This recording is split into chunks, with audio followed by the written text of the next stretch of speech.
What's up, YouTube? It's Chris from Murphy Firearms Training. I have got some Freedom Munitions big grains, big bore ammunition. Nowhere on the box does it, let me show you the ammo first. 460 Smith & Wesson Magnum, round nose flat points, good looking ammo. On the box, it does not state the velocity anywhere.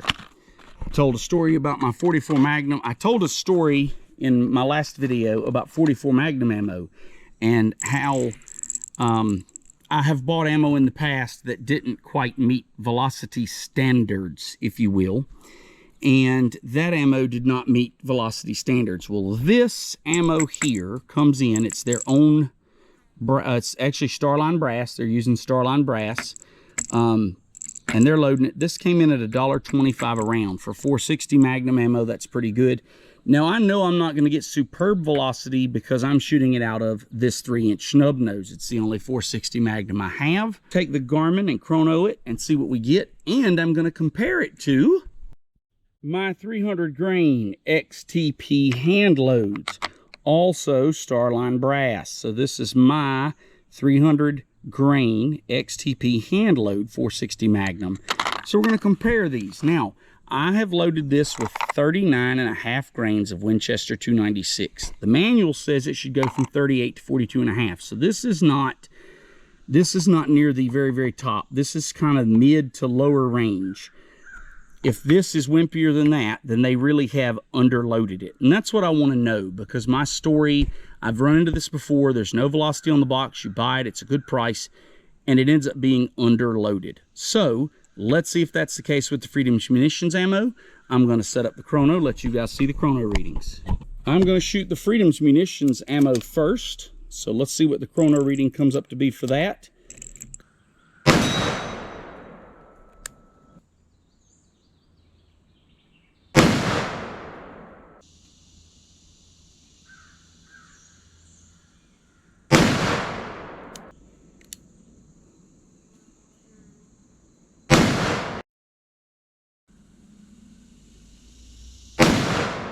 Let's start with a number that's interesting to me. 14 feet per second on a 5-shot group. That is really, really good. So that alone gives me high hopes. These all went bang. All of those shots were double action. So the primers are fairly flat. Nothing to be concerned about, but definitely these are loaded pretty warm. That one actually looks like it almost pierced the primer. So definitely the big grains from Freedom Munition is not wimpy. Let's dial up 5 of my hand loads and see how they compare. Woo! That was a little more oomph. Wow, I felt that.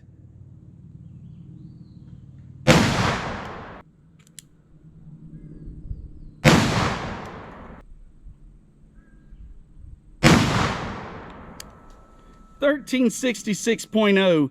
Oh, that's going to hurt my extreme spread, but okay. And 1421.3, so I had one crappy round in there. My ammo extracts just as easy. And let's take a look-see. About the same on the primers. Maybe a little less flat, but about the same on the primers. They all extracted easily, both sets of ammo. Nothing to be concerned about. No signs of overpressure. So anyway, back to my ammo. I got a 112.5 extreme spread because I had one low round. Apparently I had a boo-boo there. But the average, even with that one low round, was 1428.9. Well, my ammo, which is loaded to be not at top end, but 460 Magnum levels, had a velocity of 1428.9 with a spread of 112. Now, had I not had that one bad round, I think I would have done a little higher average, but whatever. Freedom's Munitions comes in at an average of 1427.2 with an extreme spread of 14. So this is not this big grains ammo is not going to be top end, super hottest 460 you've ever shot. Obviously not competing with buffalo bore, but it is 460 magnum level recoil for sure. So with that said, $1.25 a round, if you want to take the 460 out, you're not getting gypped. You're getting 460s. You're not getting some underloaded crap that they cut you a deal on. So I would say comparable velocity to what I'm getting. Lower than what you'd see in a reloading manual, but most reloading manuals for 460 Magnum are tested with an 8 or a 10-inch barrel, and I'm shooting a 3-inch barrel. So out of my 3-inch barrel, I'm getting what I would consider very good velocities. So with that said, if you're looking to shoot your 460, your 500, some of your big bore guns, Freedom Munitions big bore, it is loaded to the level you want it loaded at. It's not buffalo bore, but it's not underloaded crap. So there you go. Hope that helps you guys. All right, guys, since I was zoomed in on the chronograph, I'm just going to do some shooting footage. This is the 460 Magnum with the Freedom Munitions big grains. So this is, I'm going to load up 5 of those, round nose flat point. Very good velocities out of this gun. I'm going to shoot at the bowling pin, the helium tank, just some different things. So, but some shooting footage for you guys to see. So here we go. I'm going to relax and let this thing come back.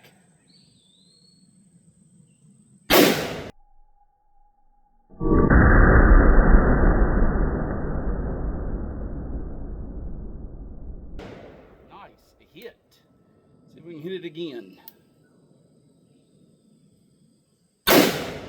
Practicing not flinching with this gun. It's tough and it shoots high.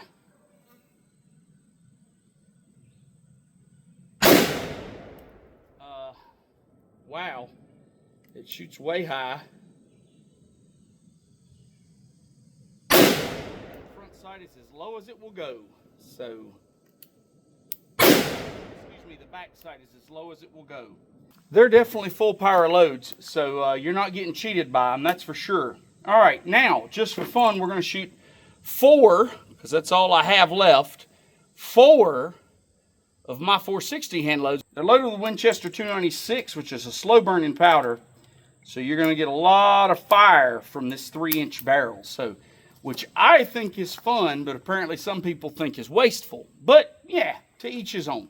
Here goes. So some gratuitous violence and a whole lot of fire. So here we go.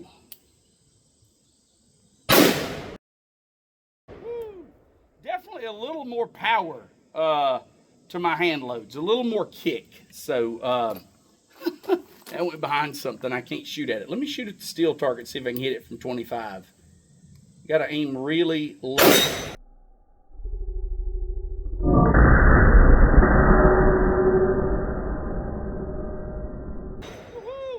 Hit it. Wow, you got to aim really low. Let's try it again. Double action. Went just a hair high on that one. And I think I got one more. Let's go lower still. There we go. Hit it again. Wow, that thing shoots so high. And those are hard to extract, so a little more oomph on those. Anyway, thought you guys might want to see some gratuitous violence, some actual shooting footage, so we'll add that in. That's not the chronograph footage, but there it is. So appreciate you watching, guys.